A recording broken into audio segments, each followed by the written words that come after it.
hey guys কি খবৰ আজি আপোনালোকৰ মাজলৈ এটা নতুন ভিডিঅ' লৈ আহিছোঁ যদি ভিডিঅ'টো চাই ভাল লাগে like comment share and subscribe কৰি দিব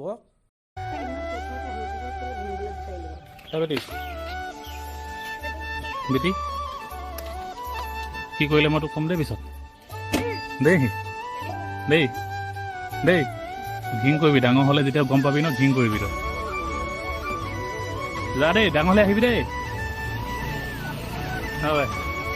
এইফালে আজি ওলালে ধুনুকলি যাওঁ হৈ থকা নাই সন্ধিয়া অসমত জনপ্ৰিয় ইউটিউবাৰ দুৰ্ৰাজ অসমে আপোনালোকক নিশ্চয় চিনি পায় দুৰ্ৰাজ অসমৰ আছে এটা বেয়া খবৰ জনপ্ৰিয় ইউটিউবাৰ দুৰ্ৰাজ অসমৰ আৰু পত্নীৰ মাজত বিবাহ বিচ্ছেদ হ'ল তেওঁলোক দুয়ো এতিয়া একেলগে নাথাকে তেওঁলোকৰ ইমান সুখৰ সংসাৰখন ভাগি পৰিল বিয়াৰ পতা 5 বছৰ পাছতে তেওঁলোকৰ সংসাৰখন ভাগি পৰিল